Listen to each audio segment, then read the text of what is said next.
गाय का पैर पकड़कर उसे घसीटते हुए अपने इलाके में ले आता है। फिर वो शेर जोर जोर से दौड़ने लगता है।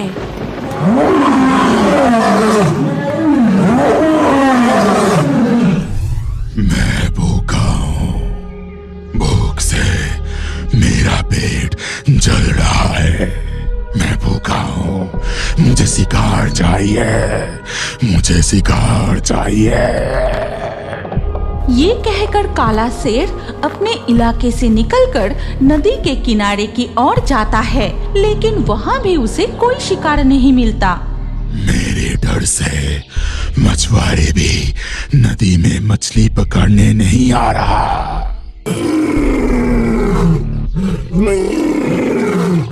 तभी आसमान काले बादल से छा गए। जोर जोर से बिजली गरजने लगे, साथ ही साथ मूसलाधार बारिश शुरू हो जाती है। उधर सुंदरबन के गांव में माधवी उस समय रसोई में खाना बना रही थी। अरे, लगता है बारिश शुरू हो गई। कपिला तो खेत में बंधी है, मैं जल्दी जाकर उसे घर ले आता हूँ। ये कहकर माधवी रसोई से निकलकर बारिश में भीगते हुए खेत की ओर जाती है और कपिला गाय के पास पहुँचते ही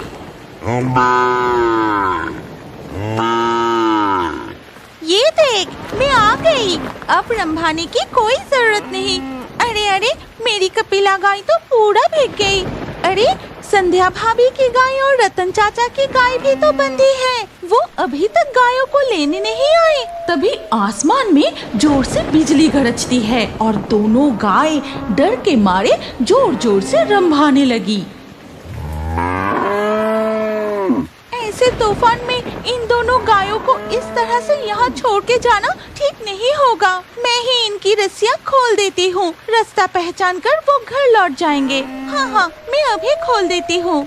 ये कहकर माधवी उन दोनों गायों के पास जाकर उनकी रस्सियाँ खोल देती है और गाय आगे बढ़ने लगी। इसके बाद माधवी अपनी कपिला गाय को लेकर घर की ओर जाने लगी। अरे, हम घर के करीब आ गए हैं। अब तुझे रंभाने की कोई जरूरत नहीं। चल, तो गौशाला में चल, मेरा अभी खाना बनाना बाकी है। माधवी कपिला गाय को उनके गौशाला में बांध देती है। फिर वो रसोई में चली जाती है। उधर वो दोनों गाय तेज बारिश और तूफान के वजह से डर के मारे रास्ता भटक कर जंगल की ओर चले जाते हैं।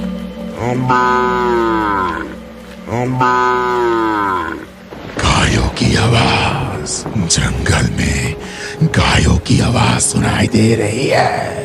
अब मेरा पेट भरेगा। ये कहकर वो काला शेर गायों की आवाज का पीछा करते हुए उनके तरफ बढ़ता है। फिर एक झाड़ी के पीछे खड़ा होकर, दो गाय, आज मजा आ जाएगा। आज शिकार खुद चलकर शिकारी के पास आ गया।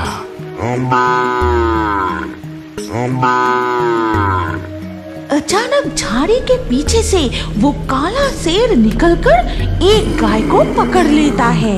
ये देखकर दूसरी गाय डर के मारे भाग जाती है। उधर मालती और रतन को अपना अपना गाय ना मिलने पर, पता नहीं मेरी गाय कहाँ चली गई। खेत में भी देखा, वहाँ भी नहीं है। ठीक तभी रतन खेत की ओर से लौट रहा था। वो मालती को देखकर पूछता है, क्या हमारी गाय को कहीं देखा है? खेत में भी नहीं है, बहुत ढूंढा लेकिन कहीं नहीं मिल रही। ठीक तभी एक लाल गाय बारिश में भीगते हुए दौड़ती हुई उनके पास आती है। ये रहा मेरी लाली गाय, तुझे कितना ढूंढा, कहाँ थी तू? तो मेरी गाय कहाँ चली गई? वो क्यों वापस नहीं आई? मैदान में माधवी की भी गाय बंधी थी। तुम एक बार उसके पास जाकर पूछो, शायद वो तुम्हें कुछ बता सके। मैं भी उसके पास जाने वाला था, लेकिन मेरी लाली लौट आई। अब मैं घर जाता हूँ, मौसम और खराब हो रहा है। ये कहकर रतन अपनी गाय को लेकर घर की ओर चला जाता है और मालती माधवी के घर जाकर, माधवी, अरे माधवी, घर पर है क्या? लगातार मूसलाधार बारिश होती ही रहती है। उधर वो विशाल काला शेर गाय का पैर पकड़कर उसे घसीटते हुए अपने इलाके में ले आता है। फिर वो शेर जोर जोर से दहड़ने लगता है।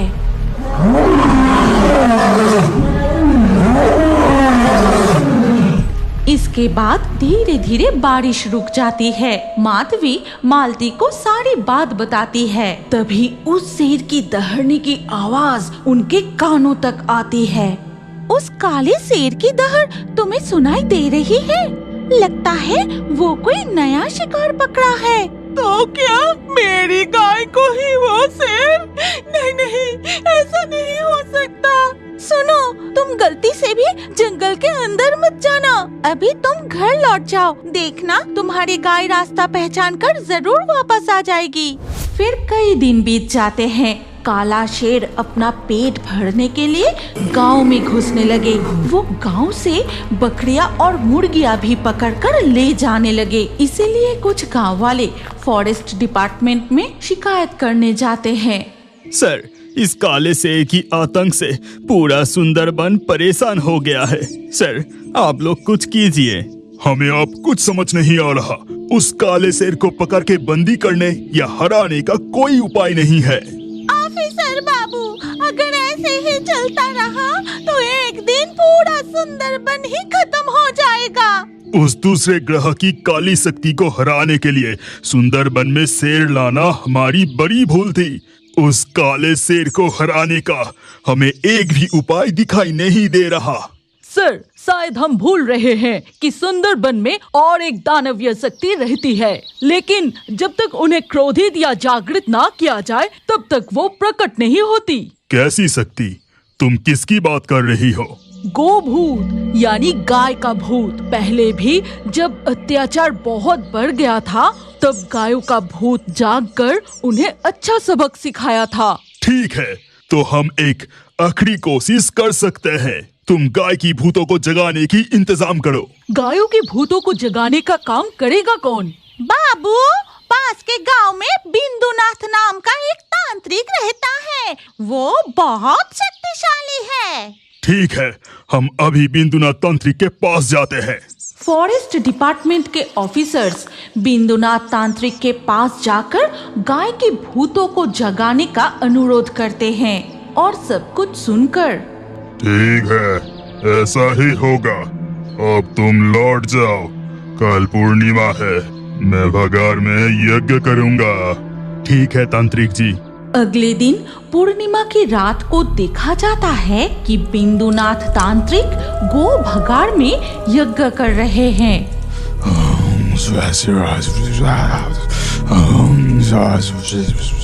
जाग जा, जाग जा गाय की भूत। सुंदरबन के गांव वाले को आज तुम्हारी बहुत जरूरत है। जाग जा, जाग जा। ये कहकर बिंदुनाथ तांत्रिक यज्ञ की अग्नि में आहुति देते ही भगार में नीली रोशनी के साथ गायों की भूत प्रकट होता है।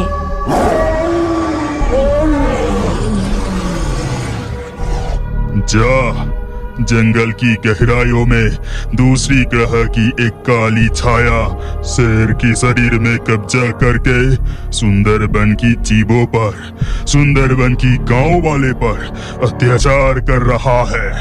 जा, उस काले शेर को खत्म कर। तांत्रिक फिर एक बार यज्ञ की अग्नि में आहुति देते हैं। तभी गायों का भूतों का झुंड दहड़ते हुए उस काले शेर की इलाके में पहुंचता है और गायों की भूतों को देखकर शेर, देख रहा हूँ सुंदरबन में नया जीव आया है। अच्छा, तो तुम मेरे साथ युद्ध करने आया हो, तो मुझे हरा के दिखा।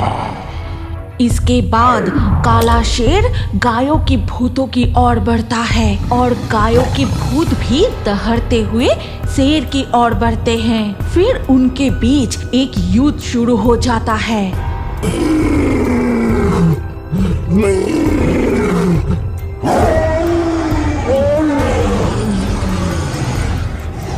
काला शेर गायों की भूतों की शक्ति के सामने टिक नहीं पाता। काला शेर गिर पड़ता है। तभी शेर के शरीर से वो काला धुआं निकल जाता है। उधर तांत्रिक, हाँ, गाय की भूत उस काले शेर को हरा दिया।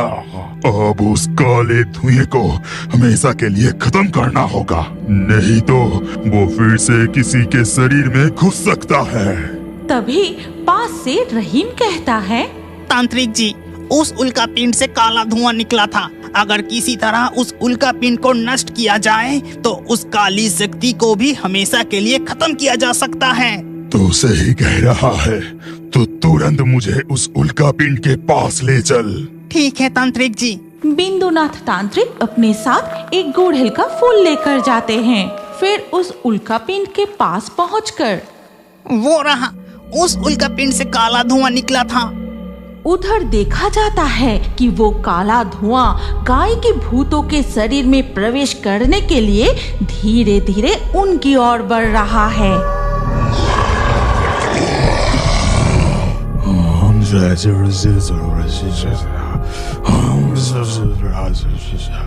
फिर तांत्रिक गुड़हल का फूल उल्का पिंड में डालते ही साथ वो उल्का पिंड नष्ट हो जाती है और उधर वो काला धुआं हमेशा के लिए अदृश्य हो जाता है। इसके बाद धीरे धीरे सुबह हो जाती है। सुंदरबन के जंगल में फिर से पशु पक्षी और बाघ अपने अपने स्थान पर लौट आते हैं और गांव वाले भी खेती में खेती करके, नदी में मछली पकड़ के और शहद इकट्ठा करके आराम से दिन गुजरने लगते हैं। शायद आपको पता नहीं, अगर आप हमारे गाय की भूत कार्टून चैनल को सब्सक्राइब करके आपका नाम कमेंट में लिखते हैं तो आपका नाम भी हमारे कार्टून वीडियो में दिखाया जाएगा। हाँ हाँ, सबको पता है। अब तू चुप कर, मुझे नाम बोलने दे। आज के लाकी ड्रॉ में जीतने वाले के नाम है सुनील, अब्दुल्ला, अजीत, लोकेश, ईशान, सीमा, अभिजीत, विवेक, संजीत, प्रंजल, नीलेश, अर्जुन, अद्रिका, हिमल, विपुल। कार्टून वीडियो में नाम देखना चाहते हैं तो सिर्फ नाम लिखने से नहीं होगा, हमारे गाय की भूत चैनल को अभी सब्सक्राइब कर लीजिए। और स्क्रीन के ऊपर आए इस अगले वीडियो को चला के उस वीडियो में भी आपका नाम लिख सकते हैं। आज की हमारी ये कहानी यही खत्म होती है। अगले वीडियो में फिर मुलाकात होगी।